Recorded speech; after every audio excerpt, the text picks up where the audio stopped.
தமிழ் தமிழ் தமிழ் என்ற முதல்வர் விஜயோட உரத்த குரலோட சட்டசபை கூட்டம் இன்றைக்கு தொடங்கி இருந்தது. அரசு விழாக்கள்ல முதல்ல தமிழ்தாய் வாழ்த்த பாடணும் அப்படிங்கிற தீர்மானத்தை முதல்வர் விஜய் கொண்டு வந்து பேசினாரு. இந்திய துணை கண்டத்தை, இந்திய ஒன்றியத்தை அழகிய முகமா சொன்ன மனோன்மணியம் சுந்தரனார் அந்த முகத்தோட நெத்தியில வைக்கிற பொட்டு தான், திலகம் தான் தமிழ் நாடுன்னு சொன்னாரு. இந்தியாவோட நெற்றியில ஒரு வெற்றி பொட்டு தான் நம்ம தமிழ்நாடு. அந்த பொட்டோட நறுமணம் உலகம் பூரா பரவுற மாதிரி தமிழோட புகழும் உலகம் பூரா பரவணும்னு சொன்னார். உண்மைதானே அது? இன்னைக்கு தமிழ் பேசுகிற மக்கள் இல்லாத நாடுகளே ரொம்ப குறைவு தானே. தமிழ்னா விருந்தோம்பல், சுருக்கமாக சொன்னால் தமிழ்னா கெத்து, தமிழ்னா பவர்.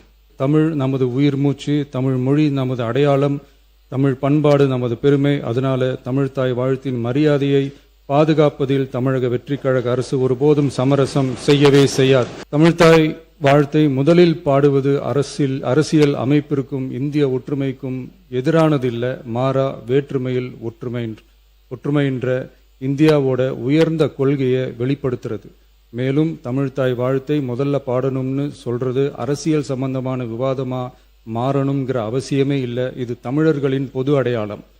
நம்மை வேறுபடுத்துவது அல்ல, ஒன்றிணைப்பது. மாண்புமிகு பேரவைத் தலைவர் அவர்களே, தமிழ்தாய் வாழ்த்தின் கண்ணியத்தையும் தமிழின் தொன்மையையும் தமிழர் பண்பாட்டின் பெருமையையும் பாதுகாக்கும் இந்த உயரிய பணியில் இந்த சட்டமன்ற பேரவையில் உள்ள அனைத்து உறுப்பினர்களும் கட்சி வேறுபாடுகளை மறந்து ஒன்றிணைந்து அனைத்து கல்வி நிறுவனங்கள், பல்கலைக்கழகங்கள், அரசு அலுவலகங்கள், பொதுத்துறை நிறுவனங்கள் உள்ளிட்ட பொது அமைப்புகளின் நிகழ்ச்சிகளிலும் தமிழ்தாய் வாழ்த்து கட்டாயமாக முதலில் பாடப்பட வேண்டும் என்று கொண்டுவரப்படும்.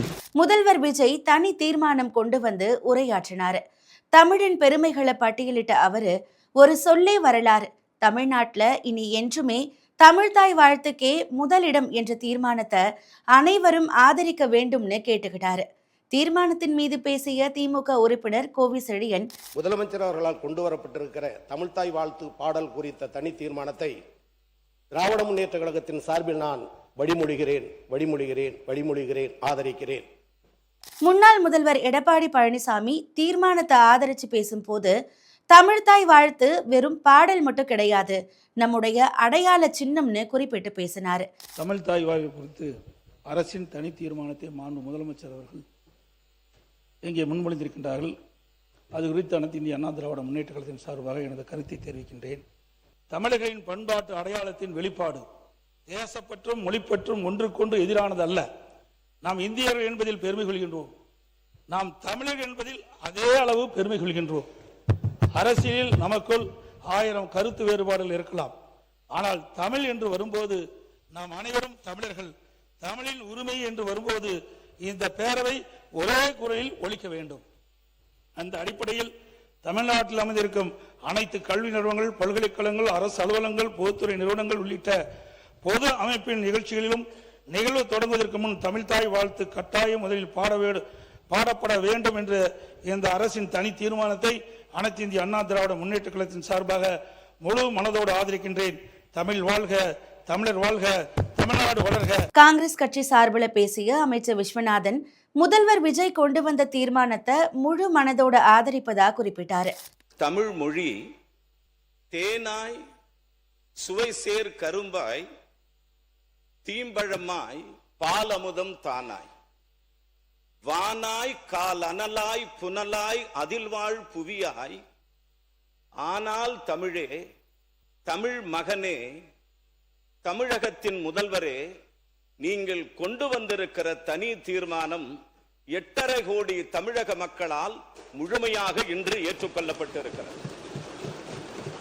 விடுதலை சிறுத்தைகள் கட்சி சார்பில் பேசிய அமைச்சர் வன்னியரசு, முதல்வர் விஜய் கொண்டு வந்த தீர்மானம் தமிழ் தேசிய இனத்தின் பண்பாட்டு உரிமையை நிலைநாட்டும்னு தெரிவிச்சாரு.